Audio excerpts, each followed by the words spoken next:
Since my wife and I got married 3 years ago, things have been off. I know that people grow and change with time, but around our wedding, my wife changed drastically. She bleached her dark brown hair blonde right before the ceremony. And I honestly thought I was in the wrong church for a split second when she came down the aisle. We moved into our house right after the honeymoon, and she went into full domestic mode.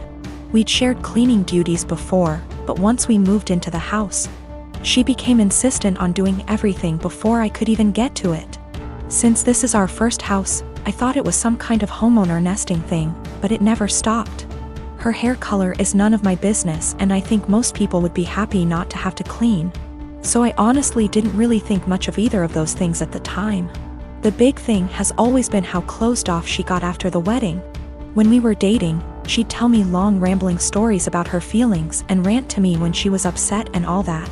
And I liked hearing about what was going on inside her head. After the wedding, that stopped pretty abruptly.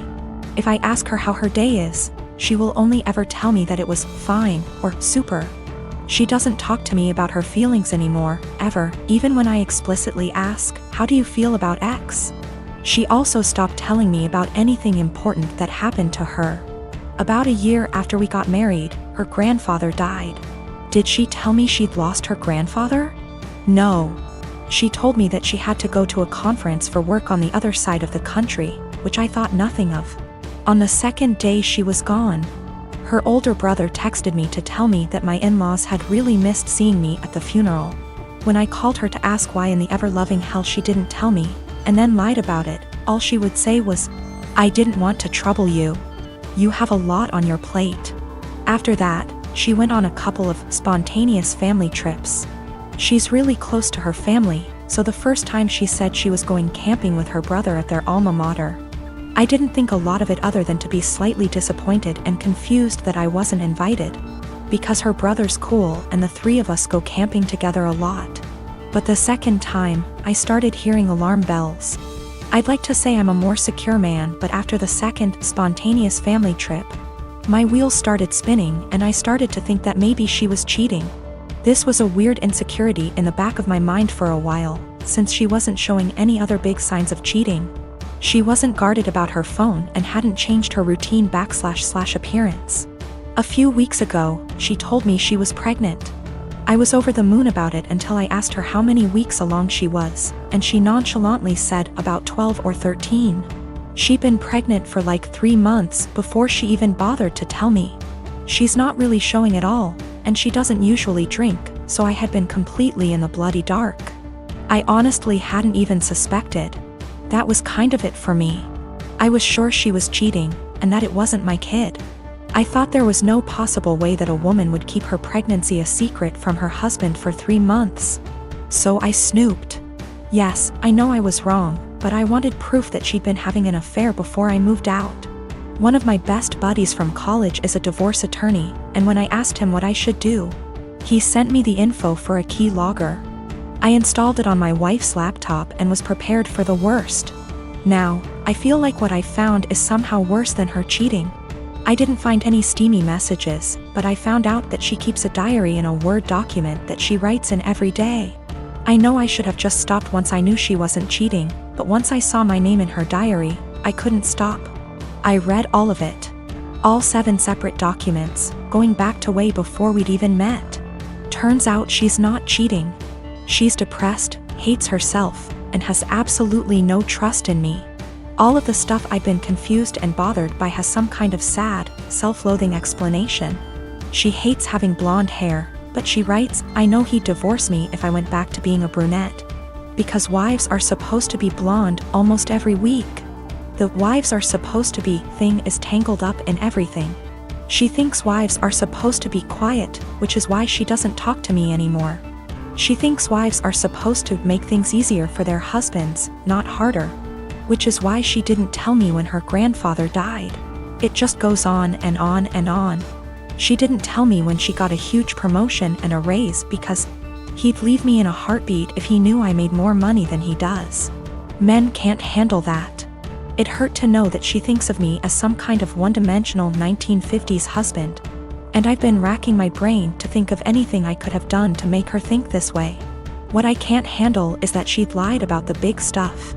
I honestly don't know if I can forgive her for not telling me about the miscarriages. The spontaneous family trips were actually her miscarrying 2 of our children, one at 5 weeks, the other at about 10.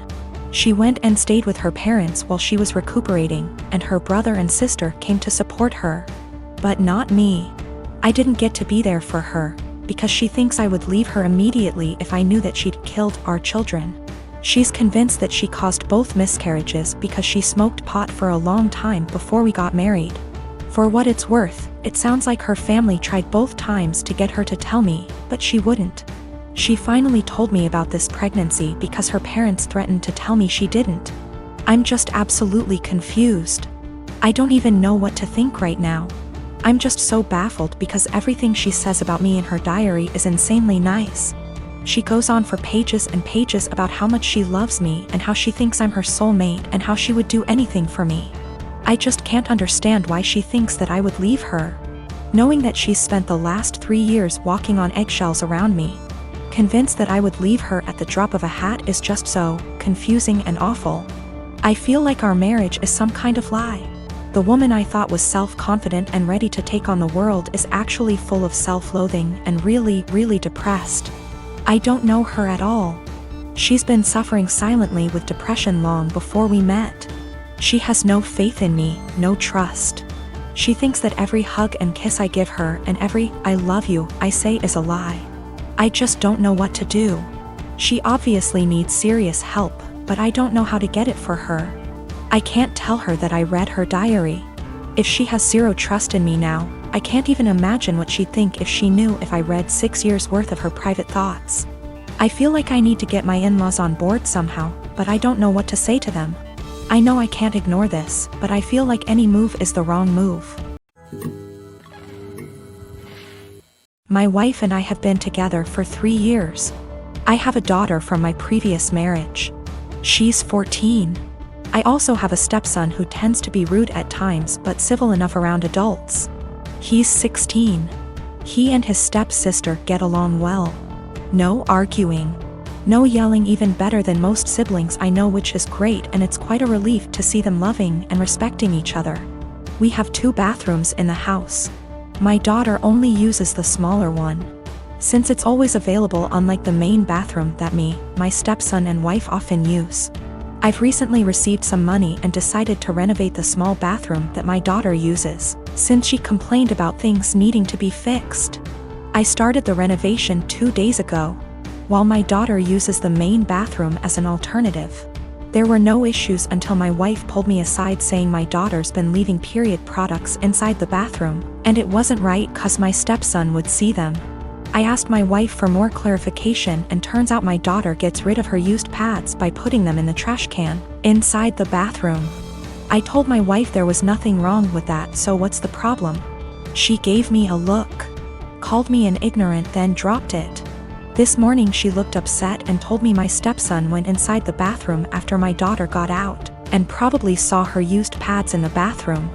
I asked if she meant the trash can, and it was confirmed. She then proceeded to tell me to ask my daughter to stop using the main bathroom even though the small one is still in the process of being renovated. I absolutely lost my shit and told her she was making a ridiculously unreasonable demand. Told her it's my daughter's house too. Where is she supposed to go if she can't use both bathrooms? We started arguing back and forth until she said she'd talk to her, but I told her to stop it. She just kept giving me the cold shoulder for hours now, even though my stepson said nothing about this issue as she claims it to be. My wife said she was trying to be a parent, but I treat her as an outsider to my daughter. That's not true. I might have been harsh on her, but in my opinion she wasn't trying to parent, she was being unreasonable. I might be wrong, I just don't see her point. My wife is an incredibly private person, but that doesn't mean she can get others to follow. The trash can we have has a lid. It's a step-on trash can that doesn't require hands. My stepson isn't even aware of what his mom's talking about. He can barely look around, he always has his phone glued to his face, and he doesn't pay attention to anything.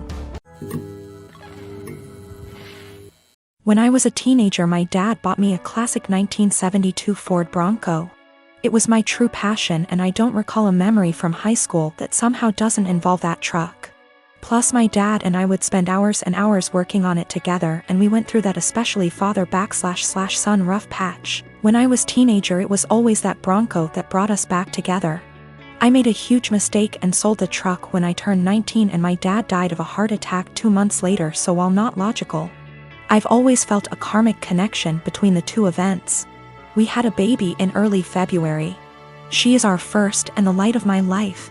My wife is doing well, but she's back at work and she's realized that she hates all the daycares we've tried and really wants to be a stay-at-home mom, and plus she's still very hormonal from delivery. Lack of sleep and breastfeeding, so she's having a rough time and is angry a lot. I guess I need to say this. 2 weeks ago I was driving through our town's warehouse district and saw a Bronco that was pretty beat up but resembled mine. I stopped just for nostalgia's sake, and the owner came out and let me take a look inside. My dad and I had glued a wheat penny under the dash as sort of security measure, so I just sort of checked, and goddamned if it wasn't my Bronco. I asked him if he'd ever consider selling it. He said actually someone was on I-25 as we spoke from Colorado to buy it for $21,000. I freaked out and asked him if I could buy it right then and there for $23,000. He said if I could come up with the cash, yes. I had been procrastinating setting up a 529, so I had $12,000 in savings that my wife's parents had given us. I maxed out my credit card to Venmo, and my mom bought down a check for $4,000, and I drove away in my old car. It was like a dream come true. Like a literal dream come true. It needs a lot of work I can't afford right now, but it's mine. Like in my driveway, mine. Again. I can't even describe what a joy this is. My wife and her parents are furious with me. They feel I was deceptive, that a real man would have sacrificed anything and everything so my wife could go stay at home with his kids, and that's setting aside that they gave us the money for a college fund. My point is, my daughter is only 6 months old. We have 18 years to set up a college fund of her. But this Bronco means everything to me, and if I wouldn't have acted it would have been gone forever.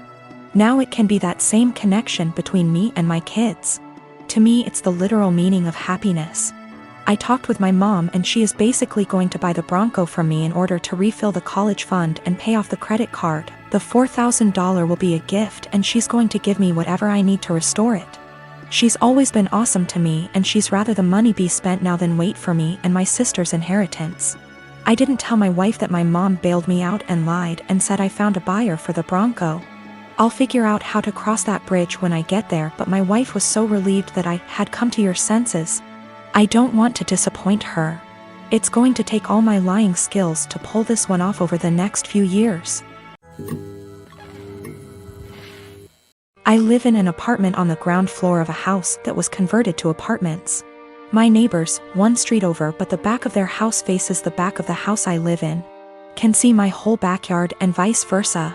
My apartment has a whole wall of windows that are on the back of the house. It's gorgeous and is a big reason I picked the place. I love keeping plants and it let in a lot of light. Looking out, there is the neighbor's backyard, which is large and comes up close to my place. The property line is maybe 10 or 15 feet from my windows. Once it has gotten to be warm out, I've noticed the husband of the family who owns that house looking into my apartment a lot. Even sometimes I'll look up and see him, look away, then look back minutes later and he's still looking. So I started shutting the shades during the day, but that was kind of annoying. My place is a dark, cramped shoebox without the windows open. And I can't do that for too long because the plants were struggling without light, so I bought these window coverings that make windows into one-way mirrors. During the day when it is light out, my windows look just like mirrors now. From the inside it looks pretty much the same. The windows look tinted slightly darker, but that's it. From the outside you can't see in at all. It looks exactly like mirrors. The section of windows it's applied to is about 8 feet high and 20 feet wide. After a week of the window coverings being up, both of the parents from the neighbor's house came to my door and wanted to talk to me. The wife was complaining about the windows for a lot of reasons. 1, they were ugly too. It was uncomfortable, especially for the teens and their friends, to have a huge mirror adjacent to the swimming pool. It's at a time that they feel insecure about looks and they have lost interest in hanging out by the pool.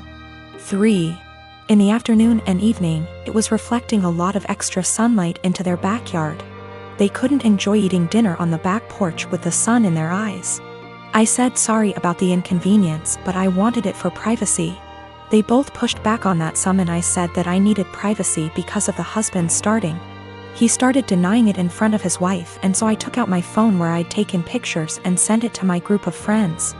And showed her a couple pic tires of him gaping at my apartment and the texts from that time.